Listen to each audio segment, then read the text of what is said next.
What's going on, Sigma males? This is Alex from Sigma Spirit, and today we're going to talk about energy. And right now I'm in this very calm, relaxed state, and I want to talk about a book that I read called Levels of Energy, and why I think it's important for us to remember that concepts like energy and consciousness are important for Sigma males.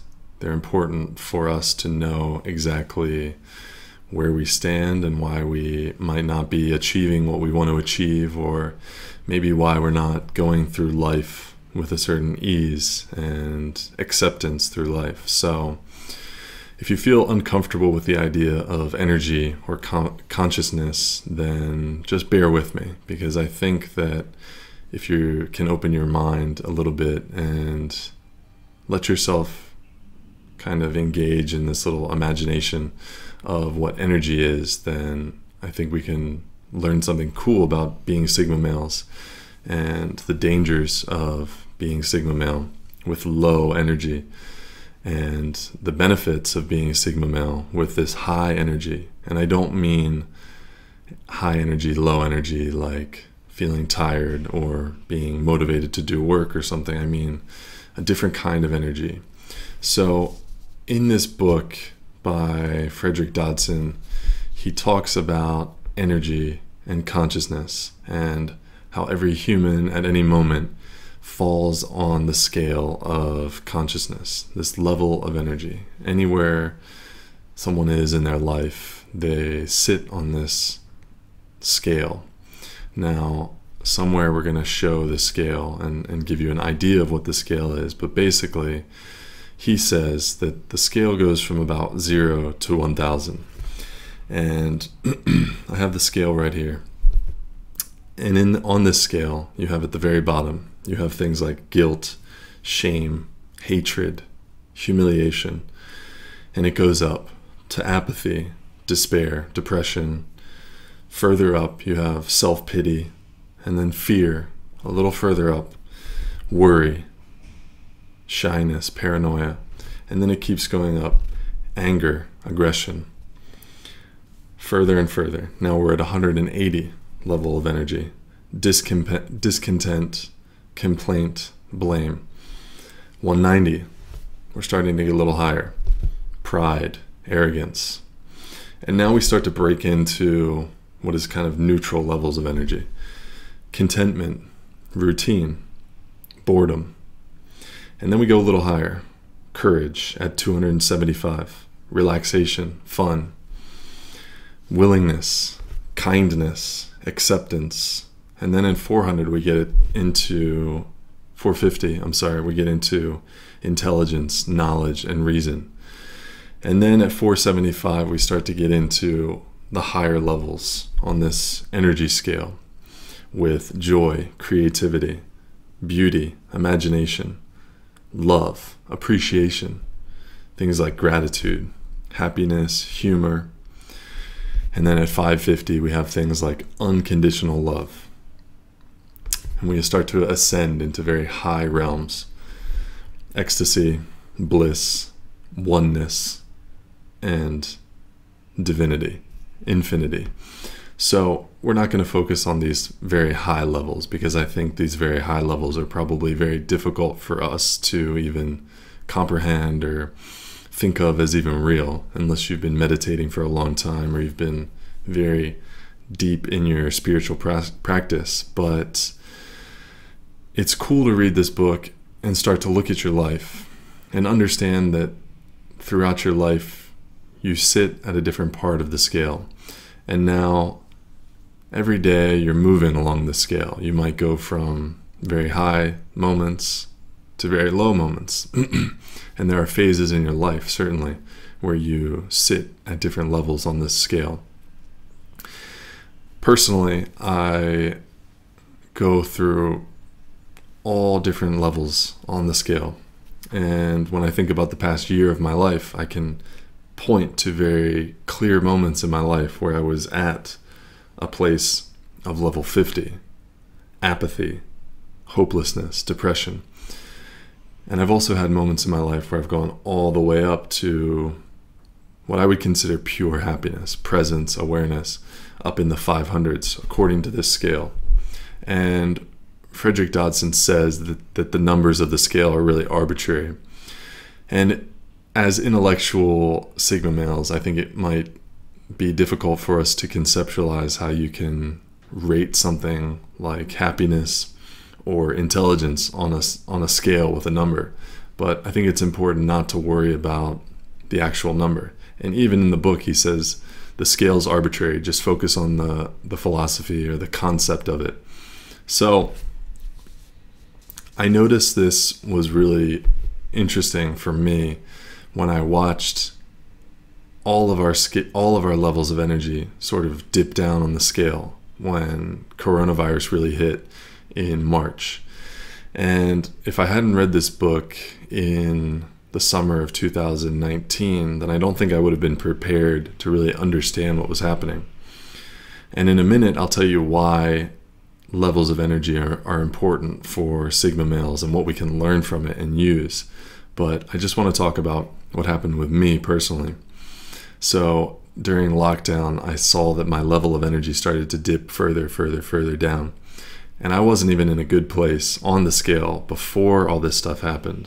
Before March, before coronavirus, I think that I was mostly in a place of fear, worry, paranoia, grief. I had some grief I was going through, and a lot of apathy and hopelessness. So when coronavirus hit, it was like even further down the scale.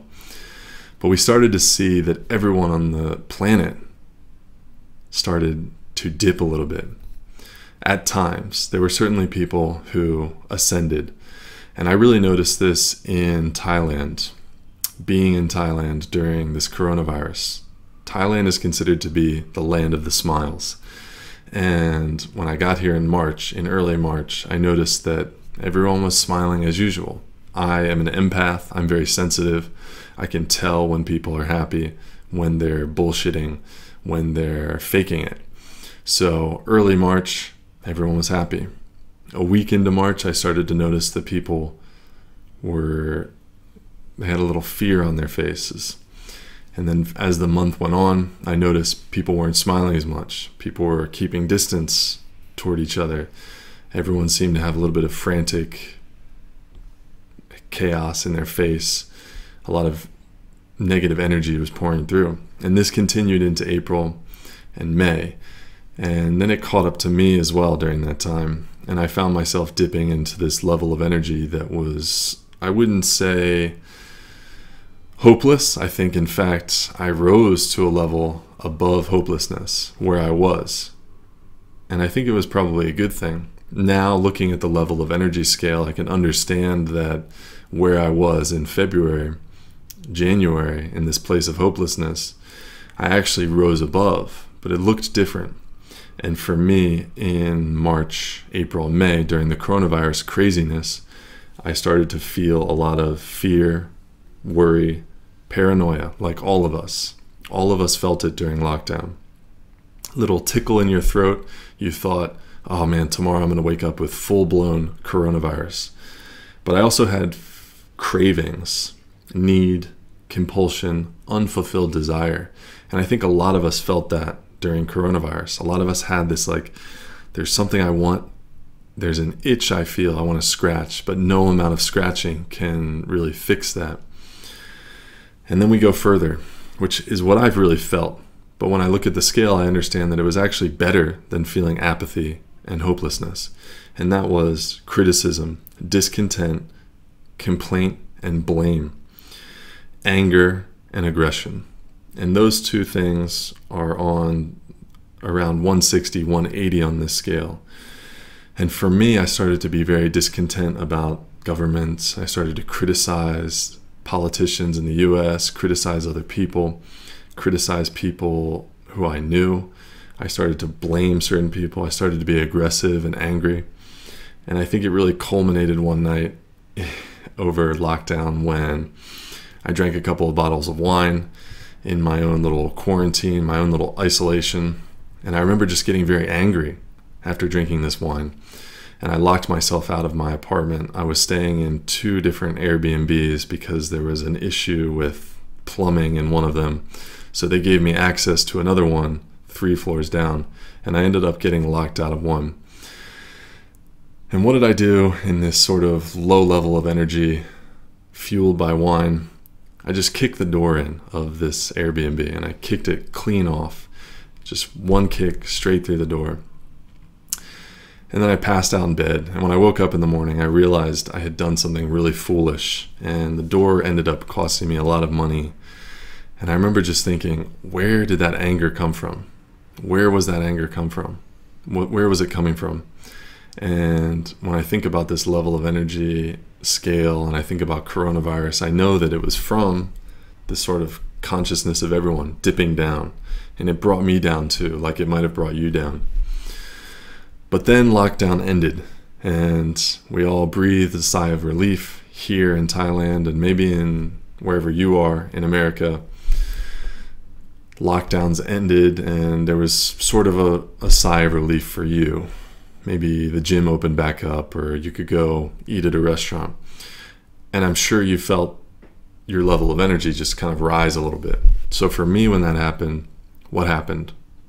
This channel, you're watching this channel because my level of energy rose slightly to that place of acceptance, willingness, optimism, to be optimistic about, hey, I could make videos and people watch them.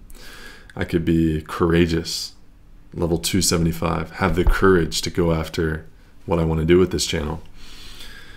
Level 475, to be creative enough to make something like this and not just consume. So what you're watching right now in this whole channel altogether is a product of my own level of energy rising a bit. I could have, in fact, I wanted to make this channel in November, and you're watching me have a sort of epiphany about this right here on camera, which is awesome because I get to talk about these topics and I get to understand them greater. So where I was in November, I wanted to start this channel. I wanted to call it School of Sigma, actually, but my level of energy wasn't ready. I was still in this low place, this apathy, this shame, this hatred, depression. So it took me almost 8 months, 7 months to build up the level of energy in order that I could start this channel. So when I think about this whole concept, I like to think of another quote by Frederick Dodson. And he says, you experience the world not as it is, but as you are. And I think that's really important. I think it's really important for the world to understand that. And unfortunately, most people will understand that quote as something else entirely.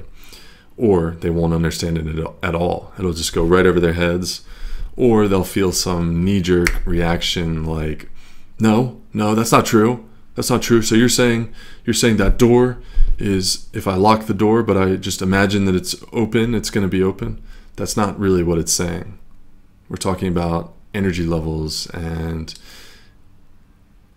realizing things around you are very much in your own control, based on your own level of energy, your own reflection. And when I think about these low levels of energy, things like anger, fear, grief, apathy, they're very infectious. As a Sigma male, that might be okay because we're alone a lot of the time. Things won't rub off on us as much as if you're an extrovert who's living within a community and you're always around people. But what do the lows look like for Sigma males? Well, just like any other person, the lows are very difficult. The lows are painful and they're dangerous for others. Criticism, anger, craving, fear, grief, self-pity, apathy, and ultimately hatred. And if you're in this place, I think that it's probably the most toxic, dangerous type of person. To be a Sigma male who's in this low level of energy is very dangerous because we don't have these other people to help pull us out. And when we get down there, we get down in these low levels of energy, we start to resist all people. We start to just shut ourselves off. We put ourselves on an island, and it's very hard to reach us. So what does that look like? What are examples of these low level of energy Sigma males? So I want you to just imagine a Sigma male character right now. Now I want you to strip away this idea of being confident. And then I want you to strip away the mysterious charisma. Strip away the empathy and that sort of sensitivity, the good sensitivity. Strip away the intelligence. And let's bring him down to this person who's full of pride. So you have this loner, this independent loner type, but he's full of pride, discontent, going further down, anger, compulsion, unfulfilled desire, further and further, paranoia, grief, down into apathy, hopelessness, hatred, and psychosis, shame, things like that. So when we think about that person, who that person could become, it's easy to think about some of the most dangerous men we've ever seen in society. When I think of that person, I think of the kind of Unabomber type, or the rogue terrorist, or the school shooter kind of person. And it's really terrifying to think that the only difference between someone being a happy, cool, interesting Sigma male and a dangerous individual is their level of energy. It's both terrifying, but it's also liberating, because we know if we want to keep ourselves and we want to keep others in a productive place, helpful place for the world, keep others happy, we need to keep our level of energy up. So what do highs look like for Sigma males? Like any other person, the highs can be beautiful. You have intelligence, knowledge, reason, joy, creativity, beauty, imagination, power, initiative, integrity, love, intuition, appreciation, happiness. And when you think of that, I think that's one of the most valuable people in the society today. Those people who can be a Sigma male, but also have this higher level of consciousness. And they can spread that consciousness to other people. I think it's one of the most valuable type of person out there. Examples of that would be these kind of loners in the world, in history, who did things on their own, who changed history.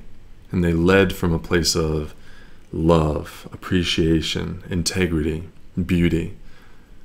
Artists, people like Abraham Lincoln, politicians, people like Nelson Mandela, Martin Luther King, just to name a few of these very high level energy people.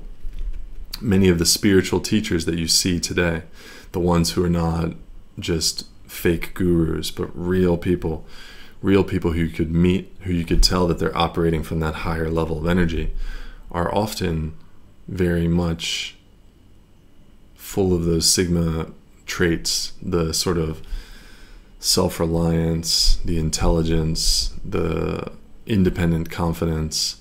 So I think when you manifest it into a model, then it's easy to tell that having this higher level of energy is very important for Sigma males.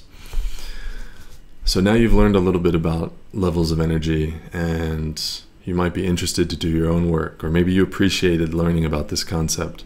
But I want to mention one final quote from Frederick Dodson. And I want to tell you, don't let me tell you the answers to life. Don't let this video be the only thing that you learn about consciousness through. Let it be a door that opens up and you can go through a series of other doors and learn on your own. Because Frederick Dodson says, self-motivated research is much more fun than being spoon-fed all the answers. And when I heard that, I thought of Sigma males, and I thought about how we love to do our own research. We love to be curious. And when I thought about curiosity, I thought about this energy scale. And curiosity is just up there, really high on the scale.